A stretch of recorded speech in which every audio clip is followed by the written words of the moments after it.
Yesterday, my friend Ian and we went out, I don't know what you call it, exploring in our four-wheel drive trucks. He got a really badass Bronco, and I've got my hand-built Tahoe that I've been putting together. Now, Ian is new to this, and he didn't know what to take with him, so I spent the entire day after our drive going through a list of just the essentials you need to have in your truck.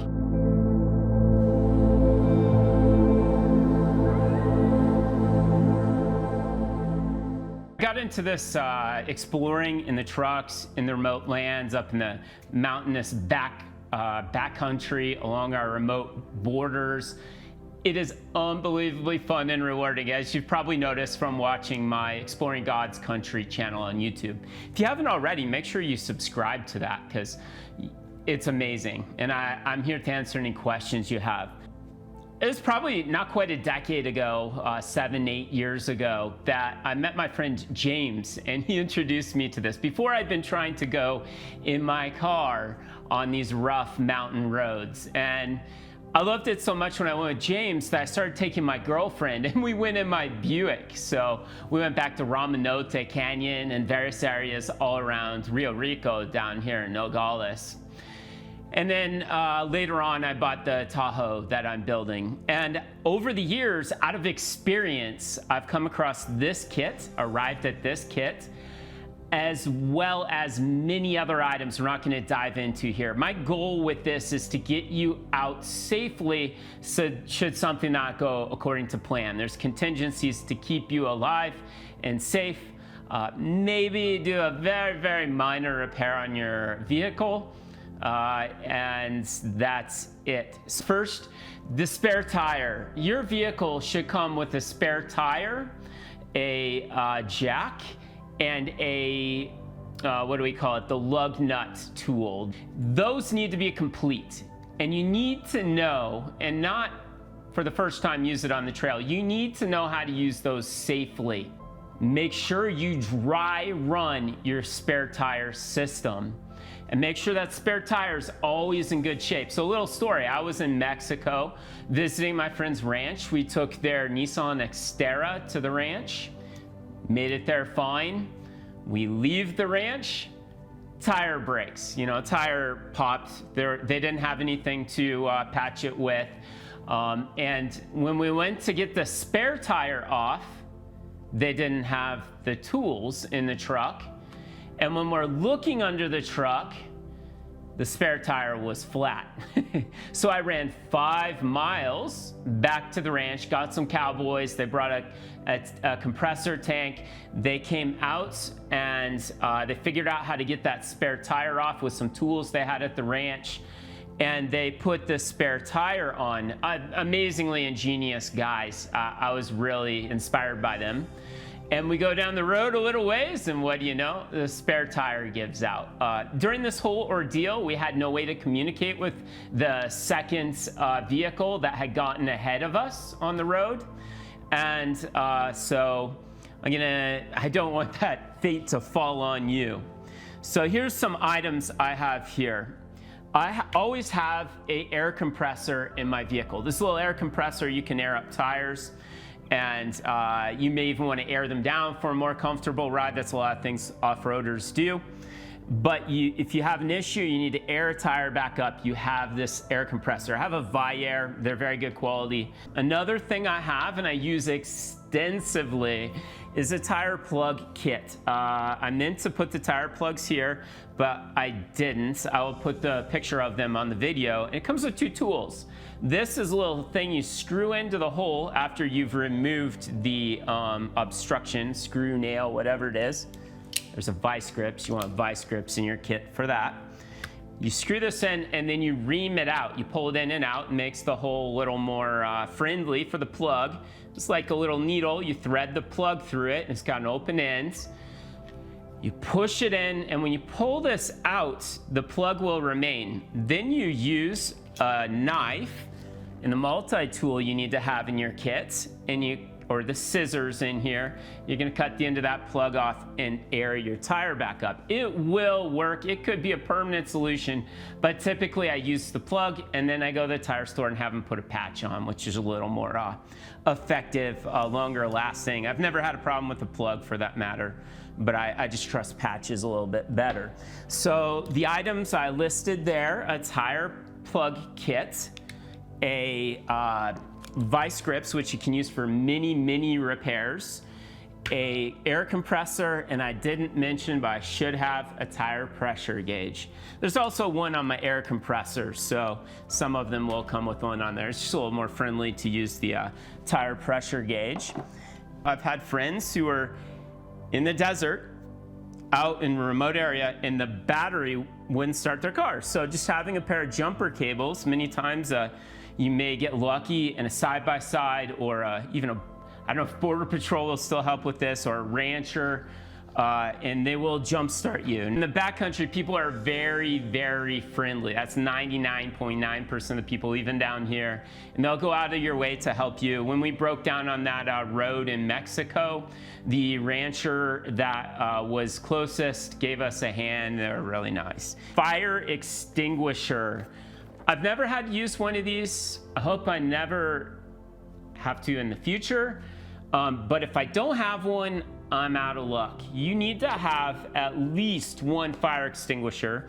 I need to buy a second one, and what I plan to do is make a mount or buy a mount, and they attach below the front driver and passenger seat, because those are the two most occupied seats in the vehicle. And if there's an issue, either person can grab the fire extinguisher and go put the fire out. And if it's not enough, you got a second one. Pick this up, even though we went over it already. This is a vice grips. Now what these do is you can adjust the tension they hold something with. So they're very helpful tool. Don't get a miniature one, get like a regular sized one. And you always need this. It's amazing what you can do with the vice grips. So including getting something that's punctured your tire out. These are, you got a nail, a screw, you grip on the end of it with this, and you'll pull it straight out. So we put that back. Now, if you have nothing else, this is called a channel locks. It allows you to adjust the size of the opening here so you can get on a nut and loosen or tighten things. So this is very helpful, and it's kind of one size fits all, which means it's a little bit of pain to use it sometimes, but it can get you out in a bind if you got, a little bolt or something that's loose. I'll get to this in a moment. This is a multi-tool. So on my multi-tool, I have a Phillips screwdriver, and I have a provision for a regular screwdriver.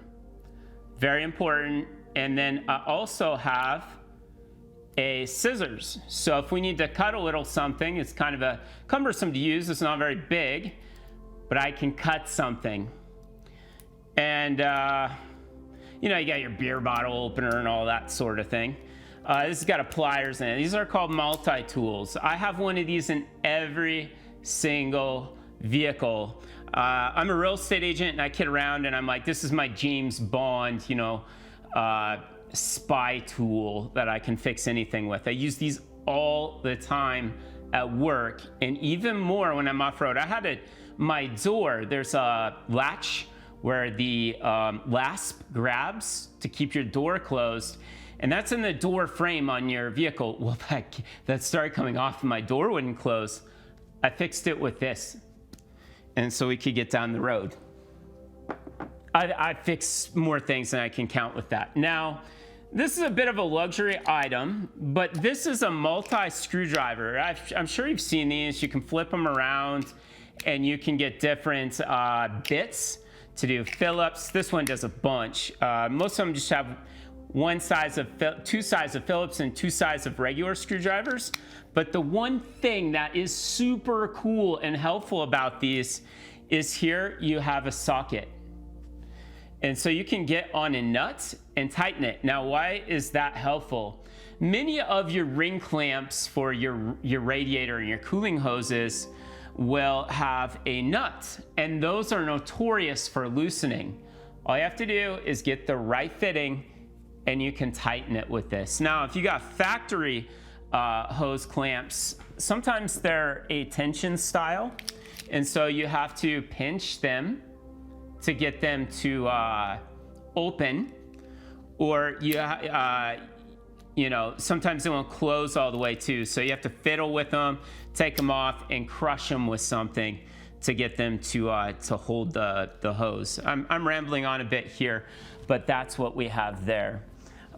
It's extraordinarily important you have a means to communicate with the world beyond where you are. Some areas, they do have cell phone coverage, but most where I go have no cell phone coverage. So I have a Beyond Cellular satellite device. I call it a satellite texter. Mine is from a company, well, it's a Garmin InReach.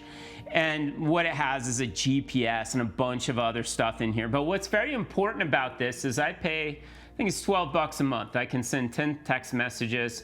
And if ever I have an issue, I can press this button. I'm gonna press it right now.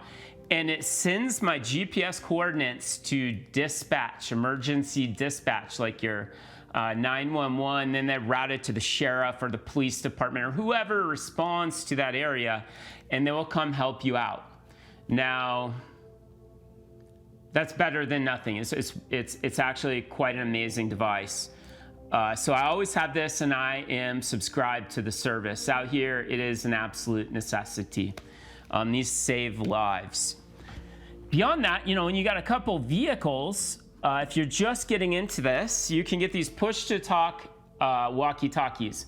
What's really nice is, for instance, if you watch the video where Ian and I are testing out his Bronco, I need to climb up some slopes. And the last thing I want to have happen is I run out of momentum and roll back with a vehicle behind me. So what we do is we coordinate our climb. I go up, I make sure I'm safely on top, and then I radio the vehicle behind me and I say, it's your turn, come up, I'm up here. And we can talk, and we can say things even like, hey, I'm stopping here, I want to check out this little road or this windmill or whatever. But it's a means that you can talk. Now, if you plan on doing this a bit more, these are a little limited in their performance. You can go to a CB system or another equivalent radio system. There's multiple ones. CB is very common. And I bought, this is a Midland, so CB radio. And what I like about it is this is standalone here, right? You can just buy this piece and have CB capability. Or this is a battery pack and an antenna. You can take those off, put them here, whoops, and connect it into your vehicle. This means you have to install an antenna and put the connection into your cab, and then it screws into that antenna there. But this is pretty cool. I really like this radio. Other people use like President radios or Cobra. There's many versions out there. They're a little square box, and then you have just this handset that you pick up and talk on. But this caught my eye. I really like it. Here it is. This is my hand-built Tahoe. I'm customizing this and having a lot of fun with it. I want to talk to you about the antenna. So this is a CB antenna, and as you note, let's take a look here, is about a foot higher than the roof of my vehicle so that the body of the vehicle doesn't block the signal. I have a note here. There's some repairs and things I need to do before I go on the trail again. That way I don't miss it. Another thing, this spring here on my CB antenna mount is in case the antenna catches a branch or something off the trail, it won't break the antenna. And what I was demonstrating with that, it's a Midland CB radio, is down here, excuse the mess, of course as I mentioned, I'm building this truck. I don't know if this will show up or not. This is the other side of the antenna. That radio just screws in here, plugs into the cigarette lighter, and then you have a CB radio in the vehicle. It's pretty slick. I'm in the Sonoran Desert. If you break down and you're stuck somewhere for, let's say, a day, which is entirely possible, or better part of a day, maybe 2 days, I'm just gonna tell you, you will die if you don't have water. So this isn't the official canteen I have for my vehicle. I carry about 1 gallon minimum of water per person, and that can also double as radiator fluid if you have a radiator leak. This is kind of a luxury one. I have my personal drinking water, 1 gallon insulated jug there. This is my water supply. So that's 6 gallons. That's like a little prepper plastic jug thing you can get at the store with a spigot, and I use that all the time. So if we run out of water, we need something to drink, we can drink from that, or if the radiator needs some more water as well, we can do it with this jug here. I've always done this. I go to the pharmacy and you can buy powder Pedialyte. Pedialyte is a medical grade electrolyte, and I carry those in my glove box. This has literally, I've probably saved people, quite a few people with this. If you're having problems, you're lightheaded, you're getting, you're not having problems sweating or regulating your temperature, heat flashes. I'm not a doctor, but I'm trying to describe the issues you have out here if you're depleted of electrolytes and or water. What you can do is put one of those Pedialytes, or even if you're very tired, put one of those Pedialytes in some water, drink it, and that will at least help hopefully get you through to a point where you can get help or stabilize yourself. And I can't tell you how many times I've done exactly that or helped somebody do that. Sometimes I'll be, my vehicle will be parked and I'll be exploring. And as I'm exploring, I get extremely tired. And why I like the Pedialyte and not the little Gatorade or Powerade pouches is the Pedialyte has real sugar. It's not some 0-calorie fake sweetener thing. It actually gives you a little boost of energy, and it feels good too. I carry a spare serpentine belt.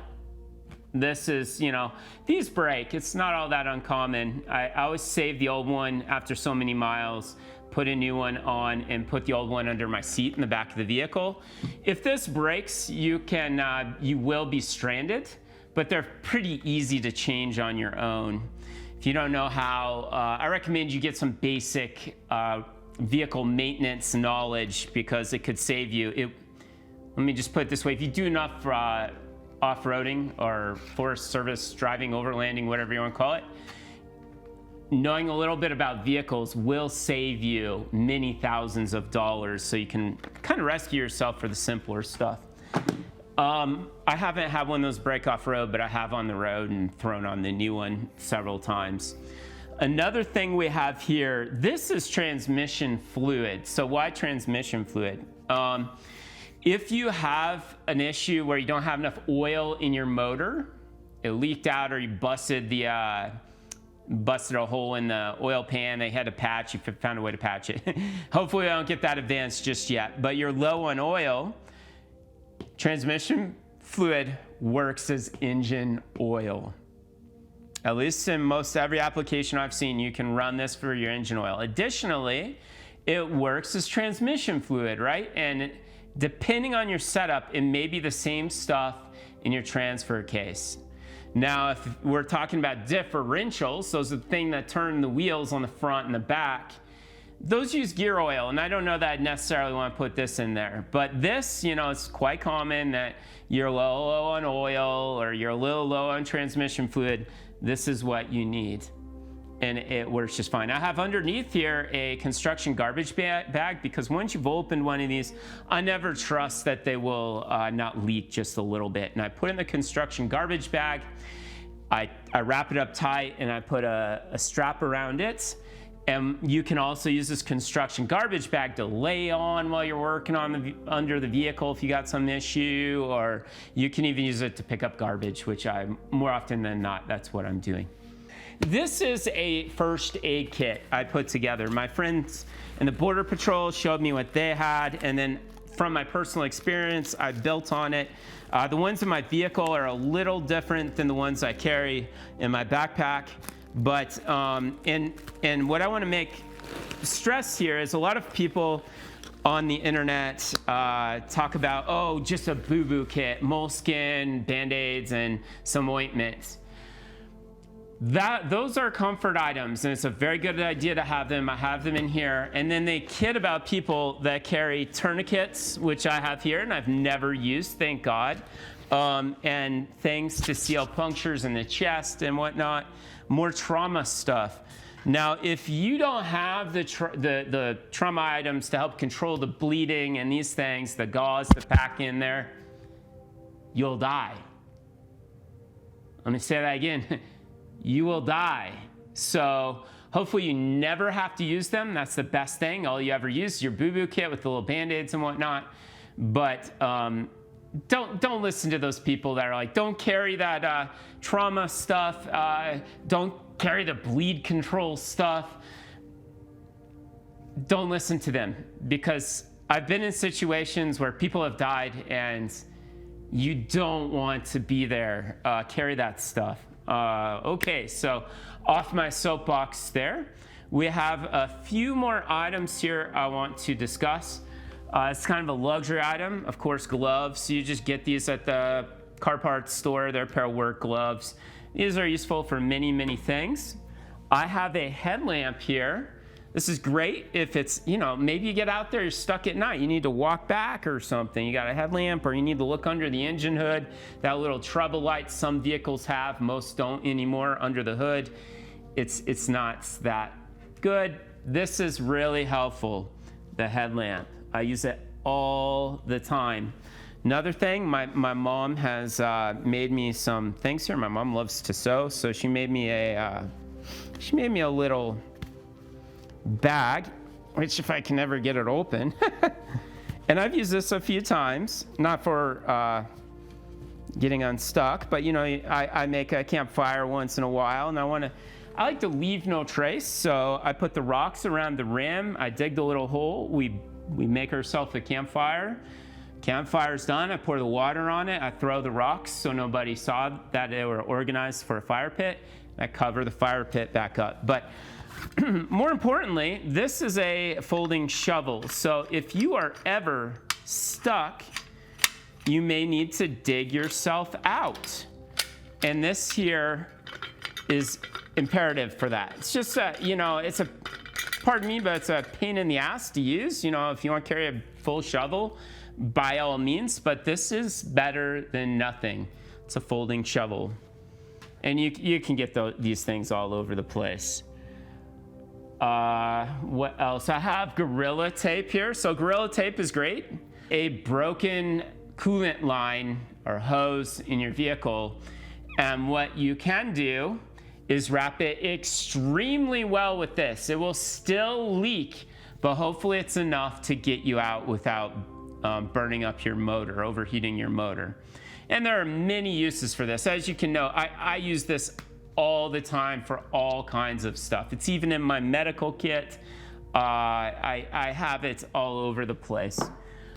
You can provision Band-Aids and stuff with it. It's very useful, and it's very good. I use the Gorilla Tape.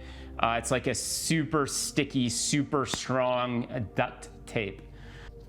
I'm gonna point out one more thing here. That's a notepad and a pen.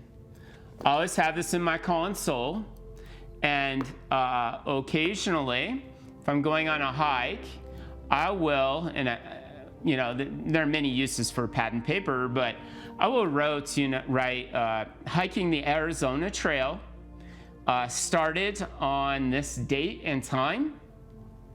You can put when you're returning if you want. And then I write my phone number and my name. Now, years ago, we were doing exactly that. We're hiking the Arizona Trail, and we were within probably a mile of our vehicle to leave with the note on it. The vehicle had the note, and a very bad storm was coming in. We would have been fine, but somebody stopped. They saw the sign, and they called to see if we're okay. So that little sign could save your life. You also, you want somebody like a neighbor or a good trusted friend or family member to know where you're going so you can check in and check out when you're done, with your hike. And if you don't, they call the emergency police and they will tell them where you are. This is probably topics for another video, but that's just good practice. What you see here is a bag that is also in my car. And if I have a really big problem, I can grab this bag and I can walk out to civilization and get help. And you see me when I'm hiking, I'm always wearing this thing. But that's a topic for another video. And if you have any questions or if you carry different kit in your vehicle when you're in the backcountry, let me know. This is geared towards a desert environment, especially when we're talking about water. So we're gonna check the levels on my truck before we head out here. Before I ever go out, I do a quick tech inspection of my vehicle. You can do the simple levels of your fluids. I also like to check some of my suspension and driveline components, my battery. If I noted anything driving it around, like odd noises, I want to figure out what those are before I go off-road. My friends may think I'm crazy because many times I'll call and say, hey, we got to go in your vehicle. Mine's making a weird noise or whatever it is. And I'd rather do that and call off a trip than be stuck somewhere needing a recovery or a repair in the middle of nowhere. So here we are on the passenger side suspension. Still good there. That control arm is good. This one's good. I'm gonna look at the suspension components here. Sway bars, or the tie rod's good. Ball joint looks good. Good ball joint. These need lube in them. It all came out.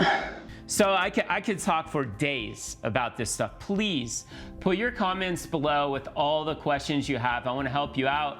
And if you have suggestions for me, I would love to hear those.